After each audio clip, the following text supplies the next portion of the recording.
नमस्ते फ्रेंड्स। आज इस वीडियो में हम वर्ल्ड हिस्ट्री के टॉपिक मिस्र की सभ्यता के मोस्ट इम्पोर्टेंट क्वेश्चन को देखेंगे जो आरपीएससी के फर्स्ट ग्रेड और दूसरे एग्ज़ामों में हर बार पूछे जाते हैं। इससे बाहर एक भी क्वेश्चन नहीं जाएगा, तो प्लीज़ वीडियो को आप लाइक करें, शेयर करें और सब्सक्राइब ज़रूर करें।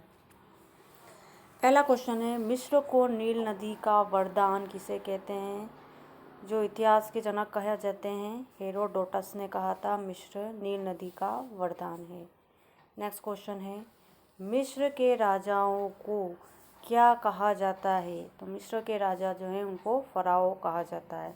मिस्र लिपि के सभी अक्षरों को सर्वप्रथम फ्रांसीसी विद्वान शैम्पोलियो द्वारा पढ़ा गया था। मिस्र का अब्बू सिम्बल मंदिर किसे समर्पित है? ये मोस्ट इम्पोर्टेंट क्वेश्चन है, ये फर्स्ट ग्रेड में पूछा जा चुका है। अब्बू सिम्बल मंदिर सूर्य देवता को समर्पित है। मस्तबा क्या है? ये भी क्वेश्चन पूछा जा चुका है। मिस्र में जो कब्र होती थी, एक प्रकार की कब्र, उसको मस्तबा कहा जाता था। स्फिंक्स की प्रतिमा किस देश में स्थित है? यह मिस्र में स्थित है। नील नदी घाटी में किस सभ्यता का विकास हुआ? तो नील नदी की पुत्री, नील नदी का वरदान मिस्र की सभ्यता को कहा जाता है। कौन सी सभ्यता बुद्धि देने वाली सभ्यता के नाम से जानी जाती है? इंपॉर्टेंट क्वेश्चन है। तो बुद्धि देने वाली सभ्यता मिस्र की सभ्यता को कहा जाता है। प्राचीन मिस्रवासी नील नदी को क्या कहकर पुकारते थे? हापी। मिस्र की राजनीतिक एकता का जनक मेना को कहा जाता है और कहीं कहीं इनका नाम मेनिस भी लिखा मिलता है। मिस्र के विशालतम पिरामिड का निर्माण किसके काल में हुआ था? यह खुफू के काल में गीज़ा का पिरामिड बना था। नील नदी की घाटी में घोड़ों का आगमन कब हुआ था? जब मिस्र पर हिक्सस जाति के द्वारा आक्रमण किया गया तो ये अपने साथ घोड़े भी लेके आए। तो हिक्सस लोगों के आगमन के साथ ही वहाँ पर घोड़े आए थे। नेक्स्ट क्वेश्चन है, विश्व की प्रथम महिला साम्राज्ञी कौन थी? रानी हाशेपसूट विश्व की प्रथम महिला साम्राज्ञी थी। प्राचीन मिस्र का नेपोलियन किसे कहा जाता है? मोस्ट इम्पोर्टेंट क्वेश्चन है। इतिहासकार विल ड्यूरेंट द्वारा प्राचीन मिस्र का नेपोलियन थुटमोस तृतीय को कहा गया है। किस इतिहासकार ने थुटमोस तृतीय को प्राचीन मिस्र का नेपोलियन कहा था? इतिहासकार विल ड्यूरेंट ने। मिस्र का स्वर्ण सम्राट किसे कहा जाता है? आमेनहोटेप तृतीय को कहा जाता है। मिस्री साहित्य में मानव जाति के इतिहास में प्रथम मानव किसे कहा गया है? अखनाटन।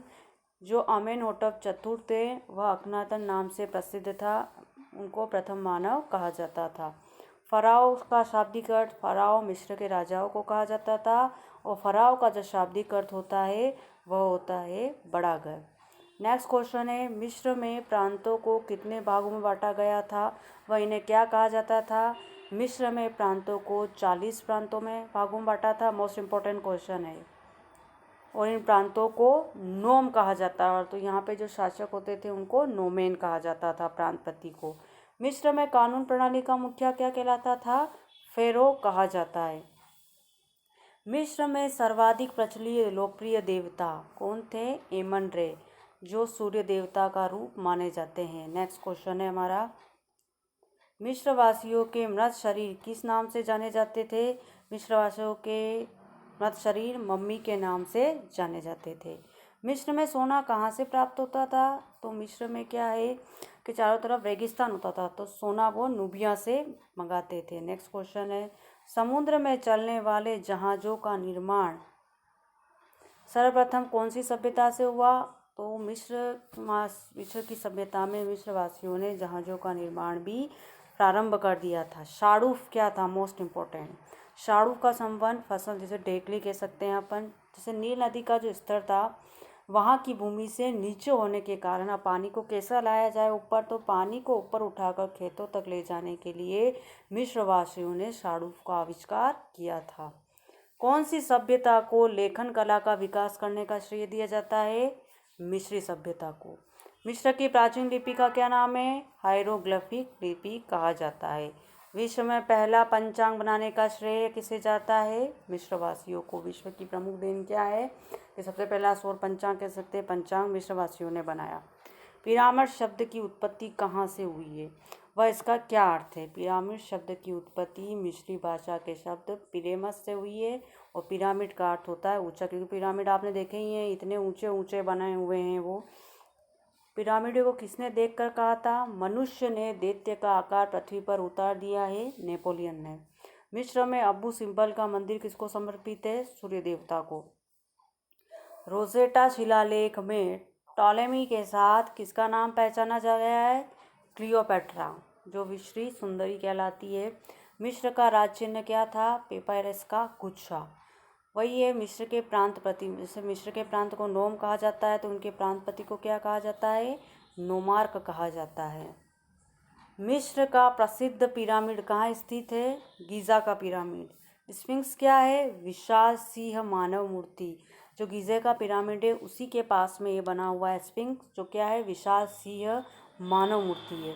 मिस्र में उगते हुए सूर्य का मंदिर किसको कहा? मोस्ट इम्पोर्टेंट क्वेश्चन, ये आरपीएससी एग्जाम में हर बार पूछा जाता है। अबू सिम्बल का मंदिर जो है उगते सूर्य का मंदिर कहा जाता है। मिस्र को नील नदी की भेंट किसने कहा है? इतिहासकार सरदेसाई ने। इतिहासकार हेजेन मुन ने मिस्र को क्या कहा है? नील नदी की पुत्री। मिस्र में प्रथम राजवंश की स्थापना किसके द्वारा की गई है? मेना, और कहीं कहीं इनको मेनिस भी कहा गया है। उत्तरी मिस्र की राजधानी क्या थी? मिस्र को दो भागों में बांटा गया था, उत्तरी मिस्र और दक्षिणी। तो उत्तरी मिस्र की राजधानी बूटो थी। यूनानी चिकित्सा शास्त्र का देवता किसे कहा जाता था? एक खुफू का मंत्री था, इमहोतेप। इन्होंने ही पिरामिड बनाने की प्रथा को प्रारंभ किया था। पिरामिडों को बनाने का श्रेय किसे जाता है? इमहोतेप को। यूनानी भाषा में पिरामिड शब्द का अर्थ है गेहूं की रोटी। मिस्र सभ्यता के प्रमुख दो मंदिर, मोस्ट इम्पोर्टेंट क्वेश्चन है, एक तो करनाक का मंदिर है और दूसरा अबू सिम्बल सूर्य देवता का मंदिर, उगते सूर्य का मंदिर भी कहा जाता है। तो ये तो थे हमारे मिस्री सभ्यता से मोस्ट इम्पोर्टेंट क्वेश्चन। और प्लीज़ आप वीडियो पसंद आए तो इसको लाइक करें, शेयर करें और सब्सक्राइब करें। Thank you.